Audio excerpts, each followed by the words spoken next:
வணக்கம். பிகினர்ஸ்களுக்கான இந்த வீடியோவில் நாம் பார்க்க போகிறது, இப்போ ஒரு மாடல் ப்ளவுஸ் தைக்கிறோம் அப்படின்னா நம்ம பேக் சைடில் நம்ம ஷோல்டர் எல்லாமே தைச்சி முடிச்சிருப்போம். அப்போது ஃப்ரண்ட்டில் வந்து நம்ம அந்த ஷோல்டரோட அளவுகள் வந்து நம்ம எப்படி எடுக்கணும் அப்படிங்கிறது தான் பார்க்க போகிறோம். இப்போது ஃப்ரண்ட்டில் வந்து அளவுகள் அப்படிங்கும்போது நம்ம பேக் சைடில் வந்து மாடல் ப்ளவுஸுக்கு நம்ம கேன்வாஸ் நம்ம யூஸ் பண்ணியிருப்போம். அப்போ நம்ம ஃப்ரண்ட்டில் உள்ள அளவுகள் வந்து நெக்கோட அகலம் வந்து நம்ம எவ்வளோ எடுக்கணும், எவ்வளோ எடுத்தால் சரியாக தைக்க முடியும் அப்படிங்கிறதையும், அந்த ஷோல்டர் வந்து நம்ம எப்படி ஒழுங்காக நம்ம கவர் பண்ணி தைக்கிறது அப்படிங்கிறதையும் இந்த வீடியோவில் நம்ம பார்க்க போகிறோம். அதுக்கு முன்னாடி இந்த சேனலை இது வரைக்கும் சப்ஸ்கிரைப் பண்ணாதவங்க சப்ஸ்கிரைப் பண்ணுங்கள். சப்ஸ்கிரைப் பட்டனை கிளிக் பண்ணி பெல் ஐக்கானையும் கிளிக் பண்ணுங்கள். இந்த சேனலில் வர வீடியோஸ் எல்லாமே நீங்கள் மிஸ் பண்ணாமல் பார்க்கலாம். இப்போ இது ஃப்ரண்ட்டில் உள்ள அளவுகள் வந்து நான் எடுத்துருக்கிறேன். லைனிங் கிளாத்தும் மெயின் கிளாத்தும் சேர்ந்த மாதிரி எடுத்துருக்கிறேன். ஆம்ஹோல் கட் பண்ணியிருக்கிறேன். நம்ம பேக் சைடில் எப்படி கட் பண்ணுவோமோ அதே மாதிரி ஃப்ரண்ட்டில் நம்ம கட் பண்ணி அந்த குழிவாக கட் பண்ணுற பகுதி மட்டும் கட் பண்ணியிருக்கிறேன். இந்த நெக்கு பகுதி இன்னும் கட் பண்ணலை. நெக்கு பகுதி வந்து நம்ம அளவுகள் வந்து நம்ம எப்படி எடுக்கணும் அப்படிங்கிறது தான் நான் இப்போ சொல்லிக் கொடுக்க போகிறேன். இந்த அளவுகள் எல்லாமே உங்களுக்கு எப்போதும் எப்படி கட் பண்ணுவீங்களோ அந்த மாதிரி நம்ம கட் பண்ணி வச்சுருக்கிறேன். இப்போ உதாரணத்துக்கு நான் ஒரு மாடல் ப்ளவுஸ் எடுத்துருக்கிறேன். இப்போ இந்த மாடல் ப்ளவுஸில் வந்து இது பேக் சைடு வந்து முடித்த பகுதி. இப்போ பேக் சைடில் நம்ம முடிச்சிருக்கிறோம் அப்படின்னா நெக்கோட அகலம் வந்து நம்ம எடுத்து இந்த ஷோல்டர் வந்து நம்ம தைச்சி நம்ம அந்த மாதிரி பண்ணியிருப்போம். இது வந்து கேன்வாஸ் நம்ம யூஸ் பண்ணி தைக்கிற மாதிரி உள்ள மாடல். அந்த மாதிரி கேன்வாஸ் வந்து நம்ம யூஸ் பண்ணி நம்ம தைக்கும்போது இப்போ இந்த ஃப்ரண்ட்டில் உள்ள அளவுகள் வந்து நம்ம எப்படி எடுக்கணும் அப்படின்னு தான் பார்க்குறோம். இப்போ ஒரு கேன்வாஸ் எடுக்கிறேன். இப்போ இந்த கேன்வாஸை நம்ம ரெண்டாக மடிச்சுட்டு நம்ம கேன்வாஸோட அகலம் வந்து பேக் சைடில் நெக்கு நம்ம பண்ணுறதுக்கு எப்படி பண்ணுவோம், இப்போ நெக்கோட அகலம் நம்ம அடையாளப்படுத்துவோம். இந்த ப்ளவுஸ் பார்த்திங்கன்னா இந்த ப்ளவுஸ் வந்து 20 இன்ச்சு அகலம் உள்ள பேக் சைடு உள்ள மாடல். 20 இன்ச்சு அப்படிங்கும்போது இதில் 1.5 இன்ச்சு நம்ம தையலுக்காக விட்டுருக்குறோம். அந்த மாதிரி உள்ள அளவு. இப்போ இந்த அளவுக்கு வந்து மொத்த ஷோல்டரோட அளவு 5.25 இன்ச்சு எடுத்திருந்தேன். எடுத்துகிட்டு நெக்கோட அகலம் வந்து இந்த கேன்வாஸில் நான் 2.5 இன்ச்சு எடுத்தேன். இப்போ நம்ம 2.5 இன்ச்சு எடுக்கிறோம் அப்படின்னா 2.5 இன்ச்சு எடுத்து இந்த பகுதியில் நம்ம கேன்வாஸ் வந்து நம்ம கட் பண்ணிடுவோம். இந்த 2.5 இன்ச்சில் இப்படி எடுத்துகிட்டு நெக்கு வந்து நம்ம அடையாளப்படுத்தோன்னு வைங்க. இந்த மாதிரி இருக்கும். இப்போ நெக்கோட உயரம் ஒரு உத்தேசமாக நான் வச்சு காட்டுறேன். இப்போ நெக்கோட உயரம் 8 இன்ச்சு வைக்கிறேன் அப்படின்னு பார்ப்போம். நம்ம இங்கேயும் அதே மாதிரி 2.5 இன்ச்சு எடுப்போம். இந்த ப்ளவுஸுக்கு தான் இந்த நெக்கோட அகலம் 2.5 இன்ச்சு சொல்கிறேன். நீங்கள் உங்கள் ப்ளவுஸ் வந்து அகலமாக இருந்தது, பெரிய ப்ளவுஸ் அப்படின்னா நெக்கோட அகலம் வந்து உங்களுக்கு உங்கள் ப்ளவுஸில் வந்து எவ்வளோ வருதோ அந்த அகலத்தை நீங்கள் கனெக்ட் பண்ணி தான் நீங்கள் பேக் சைடில் கட் பண்ணுவீங்க. அதுக்கு தகுந்த மாதிரி தான் நம்ம ஃப்ரண்ட்டில் வந்து நம்ம கட் பண்ணுவோம். இப்போ இது வந்து இந்த அளவு வந்து நெக்கோட அகலம் வச்சுட்டு இந்த பகுதியில் வந்து நம்ம கேன்வாஸை நம்ம கட் பண்ணிடுவோம். கேன்வாஸ் கட் பண்ணி இப்போ இதை வந்து நான் இப்போ கட் பண்ணி காட்டுறேன். இப்போ இது ஒரு ரவுண்டு நெக்குனே வைப்போம். இது மாடல் வேறு இருக்குது. நான் உதாரணத்துக்காக இதை நான் சொல்லி காட்டுறேன். இந்த அளவுக்கு நம்ம வந்து வரைஞ்சிட்டு இப்போ வெளிப்பக்கம் வந்து அளவுகள் வந்து நம்ம எவ்வளோ வேணாலும் வைக்கலாம். அந்த மாதிரி தான் நம்ம சொல்லி கொடுப்போம். 1 இன்ச்சு வைக்கலாம், 1/2 இன்ச்சு வைக்கலாம். அது வந்து நமக்கு பிரச்சனை இல்லை. அதனால் நம்ம இந்த மாதிரி கட் பண்ணி எடுப்போம்.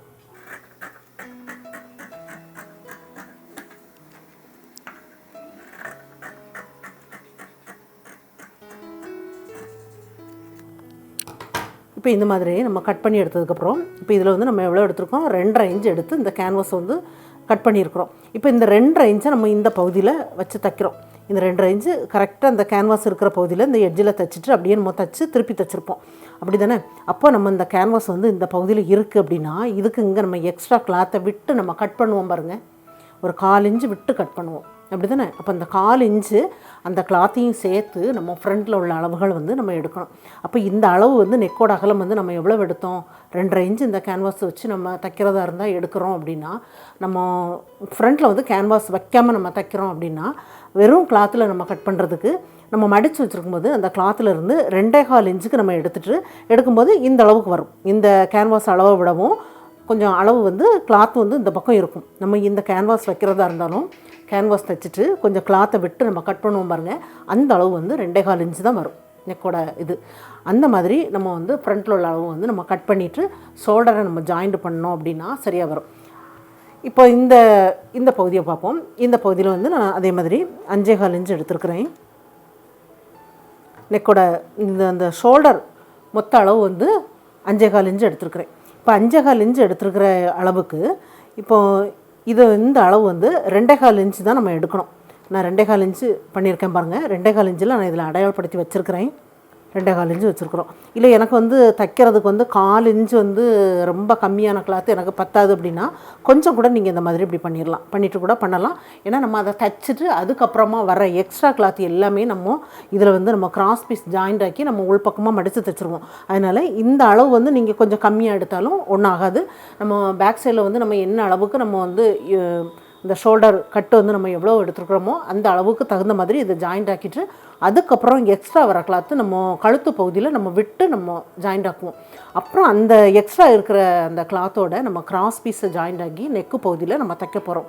இந்த மொத்த அளவும் நீங்கள் பேக் சைடில் எவ்வளோ எடுத்துருக்கீங்களோ, பேக் சைடில் வந்து இந்த ஷோல்டர் மொத்த அளவு வந்து நீங்கள் 5.5 இன்ச்சு எடுத்தீங்க அப்படின்னா ஃப்ரண்ட்லேயும் 5.5 இன்ச்சு எடுத்துகிட்டு அந்த நெக்கோட அகலத்தை மட்டும் கொஞ்சம் கம்மி பண்ணி எடுக்கணும். பேக் சைடில் எடுத்த கேன்வாஸ் வைக்கிறதா இருந்தால் நம்ம பேக் சைடில் வந்து நம்ம எவ்வளவு நெக்கோட அகலம் எடுக்கிறோமோ அந்த அளவுலேருந்து இப்போ 2.5 இன்ச்சு எடுத்தீங்க அப்படின்னா 2.25 இன்ச்சு வைக்கலாம். 3 இன்ச்சு எடுத்தீங்க அப்படின்னா 2.25 இன்ச்சு வைக்கலாம். அந்த மாதிரி ஒரு 1/4 இன்ச்சை விட்டு நீங்கள் இந்த நெக்கோட அகலத்தை நீங்கள் அப்படி கட் பண்ணிட்டீங்க அப்படின்னா சரியாக வரும். இப்போ நம்ம இந்த அளவை அதே மாதிரி நான் இதை கட் பண்ணுறேன். இப்போ இந்த 2.25 இன்ச்சுக்கு இருக்குது. இது நெக் வந்து இதில் 6 இன்ச்சு தேவைப்படுது. நான் இந்த நெக்கோட அளவு வந்து இதில் ஏற்கனவே நான் மார்க் பண்ணியிருக்கிறேன். இந்த மாதிரி இருக்குது. லைனிங் கிளாத்தும் மெயின் கிளாத்தும் சேர்த்து வச்சு நான் கட் பண்ணுறேன். இப்போ கட் பண்ணி வச்சா இது 2 பீஸ் இருக்குது. 2 பக்கத்துக்கும் சேர்ந்த மாதிரி இருக்குது. மெயின் கிளாத் 2 பீஸ் இருக்குது, லைனிங் கிளாத் 2 பீஸ் இருக்குது. இது எப்படி தைக்கலாம் அப்படின்ட்டு பார்க்கலாமா? இப்போ இந்த 2 லைனிங் கிளாத்தையும் நம்ம எடுக்கலாம். 2 பீஸ் இருக்குது. இது வந்து நெக்கு பகுதி ரெண்டும் இந்த மாதிரி நம்ம வைக்கணும். வச்சுட்டு இப்போது பேக் சைடு உள்ள பீஸ் இருக்குது பாருங்கள், அதை வந்து நம்ம இந்த பக்கத்தில் இப்படி வைக்கலாம். வச்சுட்டு நம்ம என்ன பண்ணணும் அப்படின்னா நம்ம ஷோல்டர் அளவும் நம்ம கரெக்டாக பேக் சைட்லேயும் ஃப்ரண்ட்லேயும் ஒன்று போல் தானே எடுத்துருந்தோம். அப்போ அந்த ஆம்கோல் வந்து 2 பக்கத்துக்கும் ஒன்று போல் தான் வரும். அப்போ நம்ம இந்த மாதிரி வச்சுருக்கணும். இந்த எக்ஸ்ட்ரா வர்ற அளவு எல்லாமே நமக்கு நெக்கு பகுதி பக்கமாக வர்ற மாதிரி இருக்கணும். இந்த ஆம்கோல் பகுதியை கரெக்டாக அந்த மாதிரி வச்சுருங்க. இப்படி வச்சுருங்க. வச்சுட்டு இதையும் அதே மாதிரி தான் வைக்கணும். ஒரு பீஸ் தைச்சிட்டு வைக்கலாம். எப்படியும் நம்ம கரெக்டாக வச்சோம் அப்படின்னா விலகி போயிடும். இந்த மாதிரி வைக்கணும். வச்சுட்டு ரெண்டும் இந்த மாதிரி வச்சுட்டு இப்போ வச்சோம் அப்படின்னா 2 பக்கமும் நமக்கு நெக்கு பகுதி பக்கமாக நம்ம ஃப்ரண்ட்டில் உள்ள லைனிங் கிளாத்து எக்ஸ்ட்ரா வருது பாருங்கள். இதே மாதிரி நம்ம அந்த மெயின் கிளாத்தையும் நம்ம வைக்கணும். மெயின் கிளாத்தும் இந்த மாதிரி இப்படி வச்சுருங்க. மெயின் கிளாத்தில் வந்து அந்த டிசைன் வந்து நல்லா தெரிகிற பகுதி இப்படி அடிப்பக்கம் இருக்கணும். இந்த மாதிரி இப்படி வச்சுருங்க. நெக்கு பகுதி அதே மாதிரி இப்படி வரணும். இந்த ஆம்கோல் பகுதியில் 3 பீஸும் ஒன்று போல் வரணும். நம்ம தைக்கும்போது இப்படி ஒன்று போல் இப்படி வச்சுட்டு தைச்சிட்டோம் அப்படின்னா சரியாக வந்துடும். அதே மாதிரி இந்த சைட்லேயும் இந்த பீஸையும் இப்படி வைக்கலாம். இப்போது இந்த மெயின் கிளாத்து பக்கமாக மெயின் கிளாத் வச்சுருக்குறோம். அடிப்பக்கம் பின்பக்கத்தில் நம்ம தைச்ச லைனிங் கிளாத்து பக்கமாக அடிப்பக்கம் நம்ம லைனிங் கிளாத் வச்சுருக்குறோம். அந்த மாதிரி வச்சுட்டு 3 பீஸையும் ஒன்று போல் இப்படி எடுத்துட்டு ஆம்ஹோல் பகுதி வந்து ஒன்று போல் இருக்கணும். இது ஆம்ஹோல் பகுதி. இப்போ இது வந்து நெக்கு பகுதியில் ஃப்ரண்ட்டில் உள்ள மெயின் கிளாத்தும் லைனிங் கிளாத்தும் இந்த பேக் சைடு பகுதியை விட எக்ஸ்ட்ரா இருக்குது. ஃப்ரண்ட்டில் உள்ள பகுதி இது கேன்வாஸ் வச்சு தச்சு முடிச்சிருக்கிறதுனால இது வந்து நமக்கு உள்பக்கமாக இருக்குது.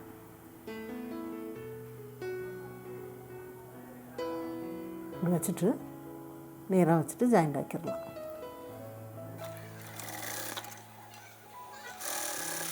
ஜாயிண்ட் ஆக்கியாச்சு. அதே மாதிரி இதுலேயும் இந்த சைடில் இப்படி கரெக்டாக இது இந்த சைடில் தான் ஆம்ஹோல் பகுதி. 3 பீஸும் ஒன்று போல் வைங்க.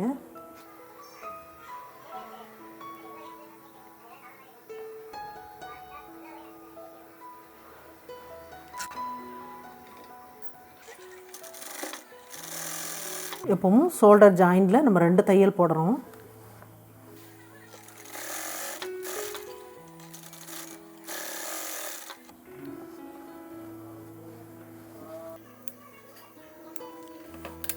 தைச்சாச்சு. இப்போ தைச்சதுக்கப்புறம் நம்ம திருப்பி பார்க்கலாம். இப்போது இது வந்து நம்ம இந்த பக்கமாக எடுத்துட்டோம். அதே மாதிரி இந்த லைனிங் கிளாத்தையும் நம்ம இப்படி திருப்பி எடுக்கிறோம். இப்படி எடுக்கும்போது இந்த ஷோல்டர் வந்து நல்லா கவர் ஆகி இந்த நூல் இலைகள்லாம் நமக்கு உள்பக்கம் போகிற மாதிரி வரும். பாருங்கள், இந்த மாதிரி வந்துட்டு இப்போது இதில் வந்து நமக்கு எக்ஸ்ட்ரா கிளாத் இருக்குது பார்த்திங்களா? இந்த எக்ஸ்ட்ரா கிளாத்தில் தான் நம்ம இது எல்லாமே நம்ம 2 பீஸையும் சேர்த்து வச்சு நம்ம ஜாயிண்ட் ஆக்கணும். ஃபஸ்ட்டில் ஜாயிண்ட் ஆக்கிட்டு அதுக்கப்புறம் நம்ம டாட் தைப்போம். அப்புறம் இந்த ஓப்பன் பகுதி எல்லாமே தைப்போம். தைச்சதுக்கப்புறம் இந்த கிராஸ் பீஸை வந்து நம்ம இதில் நம்ம ஜாயிண்ட் ஆக்கி அப்படியே நம்ம அடிப்பக்கமாக மடித்து தைக்கணும். ஃபஸ்ட்டில் நம்ம இதை சேர்த்து தைக்கலாம்.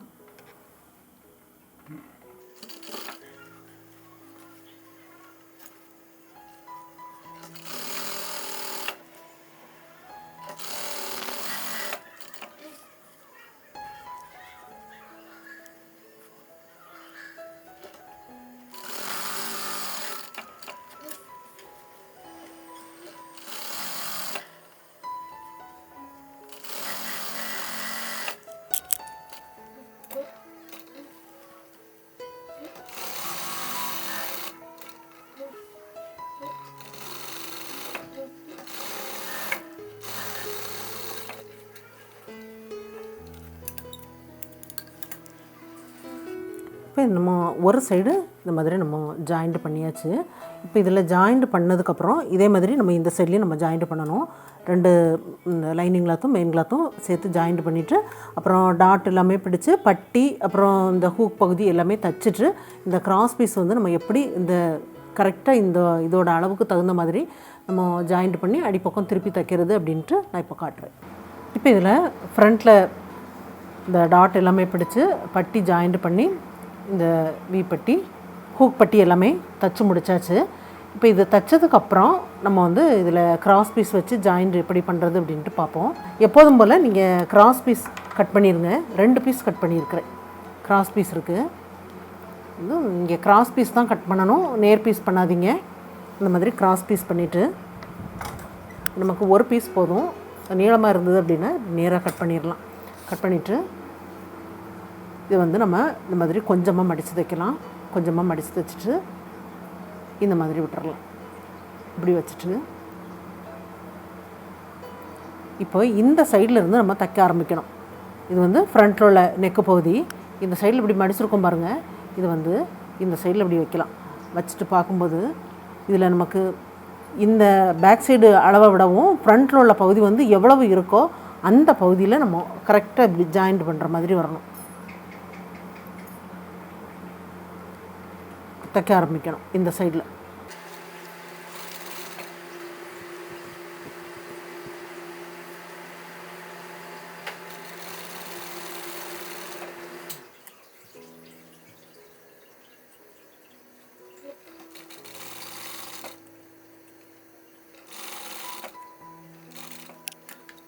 முடிக்கும்போது கொஞ்சம் மடித்து தைக்கிற அளவுக்கு விட்டு கட் பண்ணி இதை அப்படியே மடித்து இதோட அப்படியே ஜாயிண்ட் ஆக்கிடலாம். ஜாயிண்ட் ஆக்கியாச்சு. இது தைச்சதுக்கப்புறம் இந்த சைடில் வந்து நம்ம கிராஸில் கட் பண்ணி விட்டுறணும். எல்லா பகுதியிலையும் இந்த மாதிரி கட் பண்ணி விட்டுருங்க. கட் பண்ணி விடும்போது இந்த தையலில் படாத அளவுக்கு அந்த பகுதி வரைக்கும் நம்ம கட் பண்ணி விடணும். அப்போ தான் நல்லா திரும்பி கொடுக்கும்.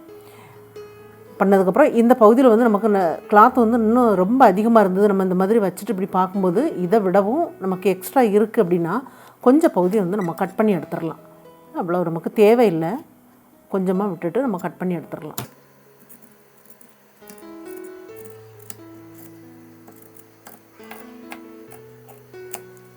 அதுக்காக நம்ம வந்து கொஞ்சம் தான் நமக்கு இதுக்கு தேவைப்படுது, அதனால் நம்ம கொஞ்சமாக விட்டுட்டு நம்ம ஜாயிண்ட் பண்ணலாம் அப்படின்னா சில கிளாத்து பார்த்திங்கன்னா கொஞ்சம் இழுத்து கொடுக்குற மாதிரி முன்னும் பின்னும் வந்துடும். அப்புறம் உங்களுக்கு இந்த கிளாத்து வந்து இந்த அளவுகள் வந்து பத்தாமல் போயிடும். அதனால் எப்போவுமே இந்த கிளாத் கொஞ்சம் எக்ஸ்ட்ரா இருக்குது நல்லது. நம்ம தைச்சிட்டு கட் பண்ணி எடுக்கலாம். இந்த மாதிரி எடுத்ததுக்கப்புறம் இதை அப்படியே திருப்பி இந்த கிளாத்தோட இந்த எண்டு இருக்குது பாருங்கள், இந்த இதில் மடித்து கொடுத்துருக்கோம் பாருங்கள், அந்த பகுதியில் நம்ம ஒரு பதிகிற மாதிரி ஒரு தையல் தைச்சிட்டு அதுக்கப்புறமா திருப்பி தைக்கலாம்.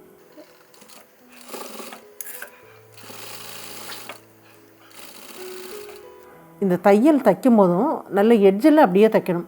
ஏன்னா கொஞ்சம் விட்டு தைச்சோம் அப்படின்னா அந்த பகுதி பார்த்திங்கன்னா நம்ம நெக்கு திருப்பி நம்ம அப்படி தைக்கும்போது இந்த கிராஸ் பீஸ் வந்து வெளிப்பக்கம் தெரிகிற மாதிரி இருக்கும். அதனால் இந்த தையல் நல்ல எட்ஜில் அப்படி இருக்கணும்.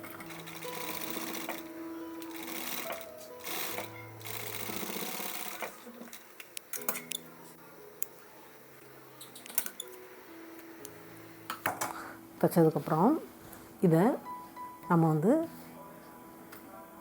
இதை அப்படியே இப்படி திருப்பி ஹெம்மிங் வேணாலும் நீங்கள் பண்ணிவிடுங்க.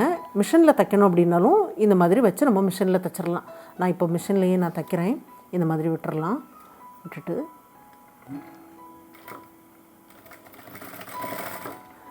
இந்த நெக்கு பகுதி வந்து நம்ம நல்ல இந்த ஷேப் வந்து ரொம்ப நல்லா வரணும் அப்படிங்கும்போது இந்த மாதிரி விட்டுட்டு இந்த நெக்கு பகுதி தைக்கும்போது நம்ம அந்த கிளாத் வந்து இந்த மாதிரியே இப்படி வைக்கணும். இப்படி நீங்கள் இப்படி நேராக வச்சுட்டு தைச்சிங்க அப்படின்னா சுருக்கம் விளற மாதிரி இருக்கும். அதனால் இந்த மாதிரி விட்டுட்டு இப்படி படுங்க. இது கிராஸ் பீஸ் பாருங்கள். அதனால் உங்களுக்கு நல்லா இந்த மாதிரி அந்த நெக்கோட வளைவுக்கு ஏற்ற மாதிரி நல்லா திரும்பி கொடுக்கும். அதனால தான் நம்ம இதில் கிராஸ் பீஸ் யூஸ் பண்ணுறோம். நல்லா அப்படி எட்ஜில் தைங்க. நெக்கு பகுதி இந்த மாதிரி அப்படியே திருப்பி விடணும். திருப்பி விட்டுட்டு இந்த சைடில் இந்த அளவுக்கு தானே நம்ம இதில் ஜாயிண்ட் ஆக்கியிருக்கிறோம். கரெக்டாக இந்த பகுதி வரைக்கும் அப்படியே அடிப்பக்கம் அப்படியே திருப்பி விட்டுறலாம்.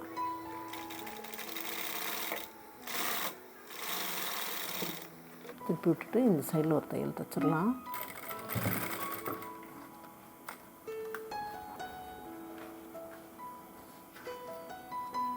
பாருங்கள், இந்த மாதிரி வந்துட்டு இப்போ 2 சைடுமே இந்த நெக்கு பகுதி ஜாயிண்ட் பண்ணியாச்சு. இந்த கிராஸ் பீஸ் வச்சு ஜாயிண்ட் பண்ணிட்டேன். இப்போ ஜாயிண்ட் பண்ணும்போது இப்போ பேக் சைடில் உள்ள அந்த ஷோல்டர் அளவும் ஃப்ரண்ட்டில் உள்ள ஷோல்டர் அளவும் ஒன்று போல் நமக்கு கவராகி வந்துட்டு பாருங்கள். 2 சைட்லையுமே ஜாயிண்ட் பண்ணியாச்சு. நம்ம அப்படி தைச்சி திருப்பி தைக்கும்போது கரெக்டாக நம்ம இந்த அளவுக்கு நம்ம அப்படியே நம்ம உள் பக்கமாக மடித்து தைச்சிருவோம். இதை மிஷினில் தைக்கிறோம் இல்லை நம்ம ஹெம்மிங் பண்ணுறோம், எது பண்ணாலும் இந்த அளவுக்கு நமக்கு வந்துடும். நமக்கு எக்ஸ்ட்ரா கிளாத் இருக்குது, அந்த கிளாத்தோடு நம்ம கிராஸ் பீஸ் ஜாயிண்ட் ஆக்கி மடித்து தைச்சிருக்கிறோம். இந்த மாதிரி தான் அந்த மாடல் ப்ளவுஸ் வந்து நம்ம கேன்வாஸ் வச்சு தைக்கிற அந்த மாடல் ப்ளவுஸுக்கு ஃப்ரண்ட்டில் வந்து இந்த மாதிரி நம்ம ரவுண்டு நெக்கு தைக்கிறோம் அப்படின்னா இந்த ஷோல்டர் வந்து நம்ம எப்படி கவர் பண்ணி இந்த நெக்கு பகுதியும் எப்படி தைக்கலாம் அப்படிங்கிறத இந்த வீடியோவில் நம்ம பார்த்தோம். இந்த வீடியோ பார்த்ததுக்கு நன்றி. மேலும் வீடியோஸ் பார்க்க இந்த சேனலை மறக்காமல் சப்ஸ்கிரைப் பண்ணுங்கள்.